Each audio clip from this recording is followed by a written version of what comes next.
If there was ever a time that it was important for North Americans to get a hold of their mind, it's this week. To take command of your thought life and put away all of the emotional nonsense that's very, very difficult to do these days in the environment of the World Wide Web and with political advertising. To get caught up in an emotional whirlwind or tempest is very, very easy to do. Over at the Florida Maquis Patreon channel, we train specific techniques that you can incorporate into your life so that you can recognize when someone is trying to manipulate you. It's only $1 per month. That's the lowest allowable level they have over there. I get emails every week saying, Florida Maquis, you really need to increase to $3. And I say, no, absolutely not. This needs to be available to everyone. It's even less, though. If you sign up for an entire year, you get a 10% break. So really, it's only 90 cents per month. And once again, the most important thing, if it's not for you, if the training is too intense, fully refundable after 90 days. No questions asked. Now, why is this so important? I'd like to start off by asking a question, and this is going to illuminate it for everybody. Why do people carry weapons? Well, very simply, they want to feel like they are in control of their own self-protection. There are a lot of things out there that can be a threat, and especially women feel like they need to take positive steps to protect themselves, and there's absolutely nothing wrong with that. But 50, 60 years ago, the vast majority of women did not carry a weapon. Now you'd have to ask yourself why. Well, some might say, well, Florida Maquis, this country was a lot safer 50 or 60 years ago. Was it really? Was it really? How many of you out there lived through the 60s and 70s and 80s? Was it really so much safer? How many people have heard of the Manson family? How many people have heard of the Green River Killer? The Zodiac Killer? John Wayne Gacy? Ted Bundy? Son of Sam? The Hillside Strangler? Jim Jones? What about Jeffrey Dahmer? You see, there were a lot of things to be afraid of back then, too. Right now, they just seem like they're right outside your front door. I'm not saying that people shouldn't concealed carry if they want to. I'm not saying that people shouldn't keep their head on a swivel. I used to say that all the time on this channel. But sometimes, it's perception. And there's an article out that covers this in perfect detail over at RT. Most Americans, they use the wrong word here, feel the U.S. is out of control. A survey finds that 73% of respondents believe that things are, quote-unquote, going badly for the country. Almost 8 out of 10 Americans believe the government has lost control of the situation as the country heads into next month's midterm elections, according to a poll released on Sunday. The CBS News, liberal CBS News YouGov survey found that 79% of respondents see the current state of affairs as out of control, while 21% disagree. Meanwhile, 73% of likely voters see things as going either somewhat or very badly in America, with only 26% expressing optimism. Now, this is a CBS poll. 56% disapprove of the president. Big shock there. Now, the real question here, before anyone gets emotional or starts typing, is out of control. Should the government be in control of everything? Should the government be in control of our social standing in the world? Or justice or injustice or the economic state of things? Should the government have 100% of control of those things? Because most Americans believe, A, it's a bad thing that the government isn't in control. Now stop and think about that for just a minute. Stop and think about the idea of that many Americans believing that the government needs to be in better control of things. Does that sound like the America that was envisioned by our founding fathers? Some time ago, and I know this seems like a hard left turn, but stick with me. There was a series that was created that only lasted one season, and it was absolutely spectacular. It was called Firefly. Now, you'd have to be kind of a sci-fi nerd to have followed this or watched it for the one season. Looking back now, they foresaw a lot of things. Now, real quick on the plot for this, I know it doesn't seem like it's relevant, but it is. You've got this crew of this cargo ship, and it's kind of a ragtag group of people that are all kind of thrown together through different circumstances. There are some ex-military guys. There's a wandering priest. There's a couple there's a brother and a sister there on the lam from the authorities, and there's actually a traveling prostitute with them, played by Marina Baccarin. Now, I know this seems like another hard left turn. In the Brazilian elections, Lula da Silva just narrowly defeated Jair Bolsonaro. Now, some might say, Florida Monkey, how does all of this tie together? Things are not always what they seem, in the sense that in the series, the entire world had kind of fallen out of government control, and it was very wild west. Meaning, if it was going to be in your life, it was totally up to you. There were government authorities out there, and you needed to kind of navigate to stay out of their sphere of operation if you wanted to stay out of jail. But you could. But you had to kind of live out on the fringes, and that's what this group did. And they all kind of worked together to do it. They had that kind of their own little socialist thing going on where everybody kind of contributed something different. What does this have to do with Brazil and what's going on in America? Many people misunderstand the difference between the left and the right in South America and the left and the right in North America. Now, about a month ago, Lula in Brazil had another election, the initial election. Nobody got 50%. All of the big liberal, I shouldn't say liberal, all of the big leftist media were skewing the polls to make it seem as if Lula was doing way better than what he was. They said he was winning by 10 and 12. He ended up winning only by 2 million votes in a country of 200 million people that had almost 120 million people vote. Now, the crazy thing about this is the population of Brazil is half of what it is in the United States, but they have almost the exact same amount of people voting in their elections than vote in ours. But here's the crazy part. I want you to look at the name of the parties. Over here on what they call the left, Luiz Inácio Lula da Silva, elected. Red, but supposedly what the left is down there. Over here with the blue background, Jair Bolsonaro, the Trump-backed conservative in the Liberal Party. Wait a minute, hold on, Maki. How could Trump back a liberal party? It's classic liberalism, not modern liberalism. It's a very difficult thing. See, this is a quote from the series Firefly, what we were just talking about. I know these three things don't seem like they're connected, but they are. You see, down in South America, they're not all puritanical about sexual issues. You see, they didn't have a group like the Puritans that arrived in South America, like happened in North America. What does that mean for everything, though? You see, they see petty thieves as worse than prostitutes.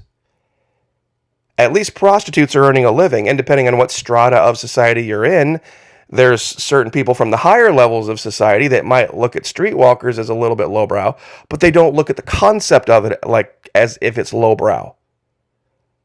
It's like a real job. And so this argument that these two were having about this, where this basically what they do, he's a cargo ship captain that has a little bit kind of a moral flexibility about the jobs that he takes. Some of them are somewhat criminal.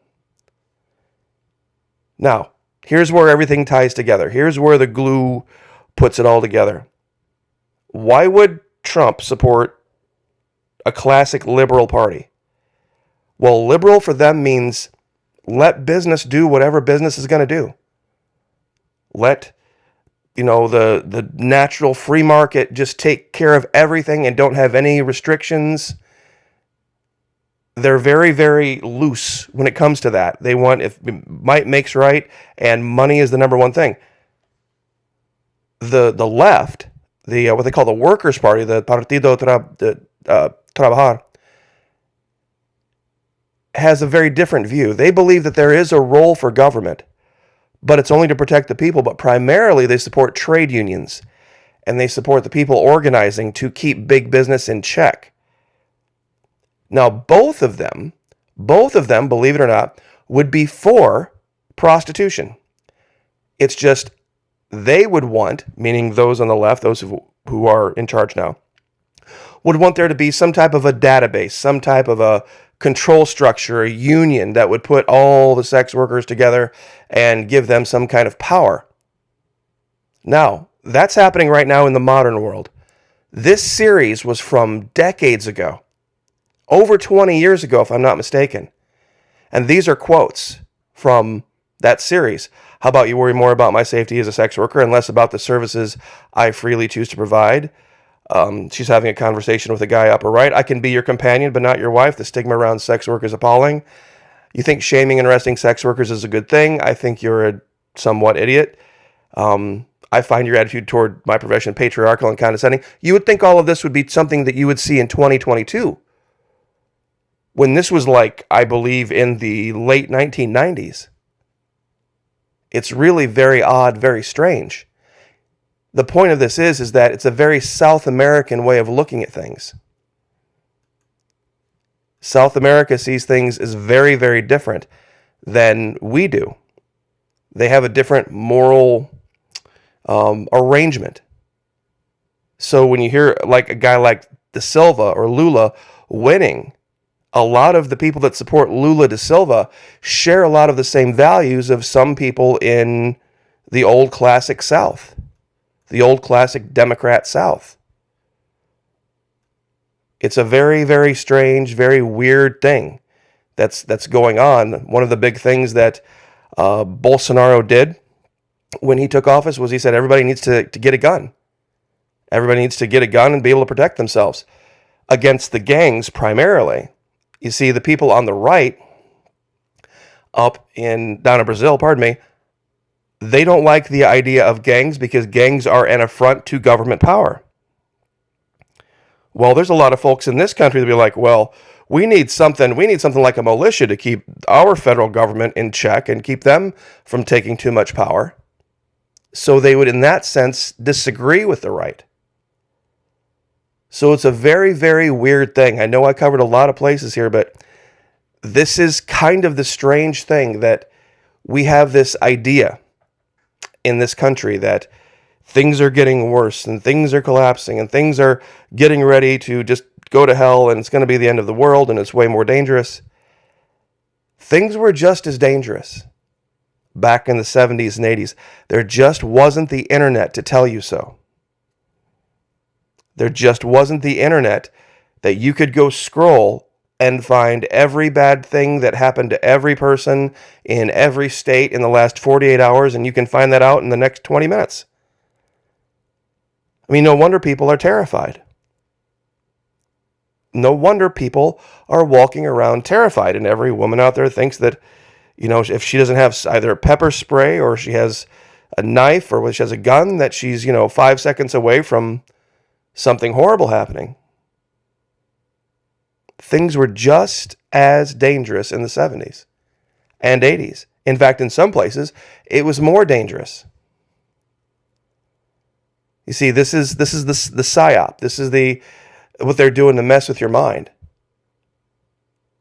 You see, the whole thing with morality. Maybe this is a better picture, maybe a better way to describe it. People think that the right wing in North America stands for Christian evangelical moralism and moral authority. And the people on the left are all just a bunch of godless heathens that'll do anything. Well, who remembers the tax the rich dress versus the let's go Brandon dress worn by Lauren Boebert and Alexandria Ocasio-Cortez, respectively. Now, nobody saw the real story here. Nobody saw the real story. And that's kind of the theme of this video. Look at this from the perspective of the right. If you're a Christian of moral value and you see a girl dressing like this with "Let's Go Brandon" smeared across her rear end in this tight little dress, who is this message aimed at? Ladies, do you go out and regularly check out women in tight little dresses with names smeared across the butt? No, this message was aimed at men. Every guy in the world saw this. And like I said, this isn't the first time Lauren Boebert has been out wearing something incredibly, ridiculously tight and form-fitting. Is that Christian moral value? No, of course it's not. Now, what about the left? Well, Alexandria Ocasio-Cortez is supposed to be a big supporter of feminists. Right? All you liberals out there. Clearly, in what she's dressed in here and what everybody else is dressed in around her, they're not worried so much about feminist values, are they? They're aiming what they're wearing at men. So these people aren't being true to what they say they're being true to. And over here, these people the same way. The wearing of these two dresses by these two respective women were aiming a political message at only half the population. Let me say it again. These two women, Lauren Boebert from the far right and AOC from the far left, were using the exact same tactic to aim a political message at only half the population. Think about that for just a second. Did anybody out there ever allege this when this all went down? No. They just got caught up in their emotionalism of what they believed or who they liked or who they didn't like. Nobody said, hey, wait a minute. Not only are these two people being wildly misogynistic, they're also not being true to the values they say they represent. Nobody said a word. Nobody said one word about it. Now, whether you know anything about De Silva or anything about Bolsonaro, I think a lot of people would be shocked to know that the name of Jair Bolsonaro's party is the Liberal Party, even though he's the Trump-backed conservative. And he lost. So, I could probably write a title or some type of a description that says, Trump backs liberal and liberal instantly loses, or something like that. And it wouldn't be incorrect. Trump did back Jair Bolsonaro.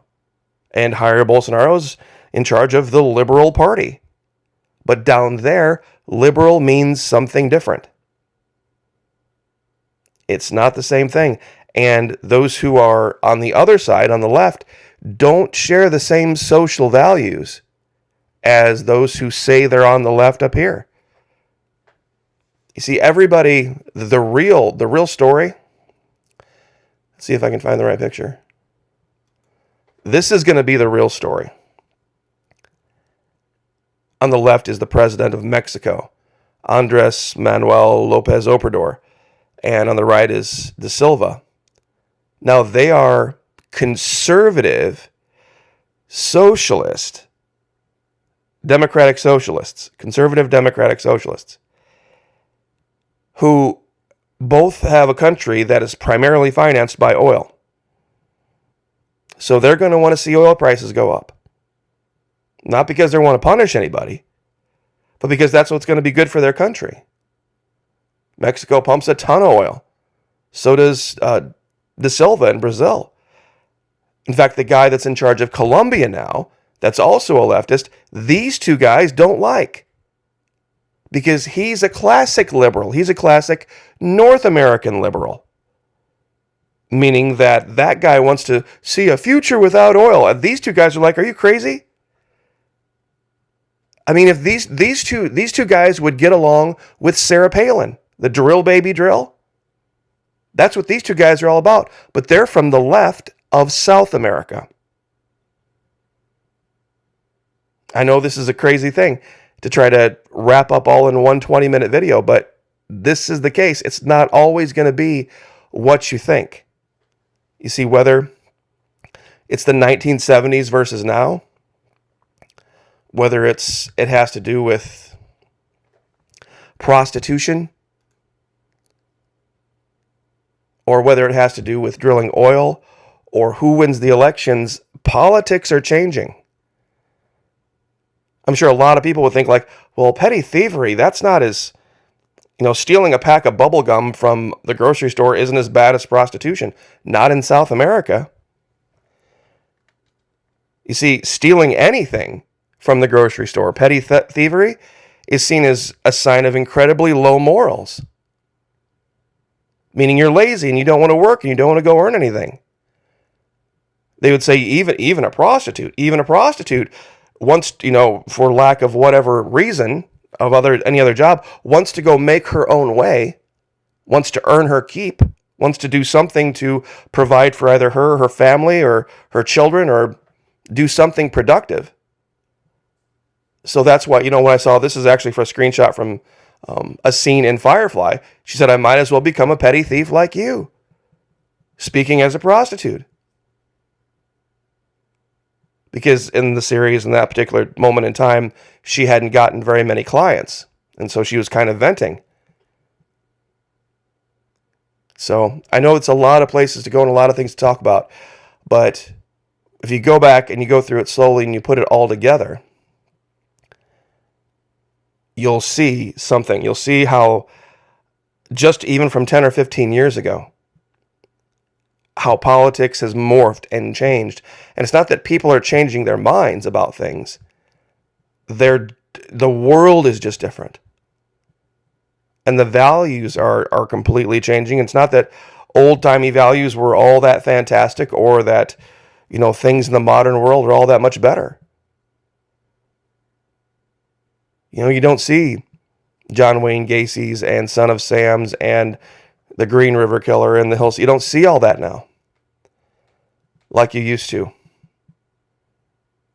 But you'd have to be of some age to remember that. But anyway, I will leave that there. So anyway, God bless all of you out there. Keep your head on a swivel and join us over at Patreon. Would love to have you. Only $1 US. God bless. Like, share, subscribe. Happy Halloween. We'll see you guys next time.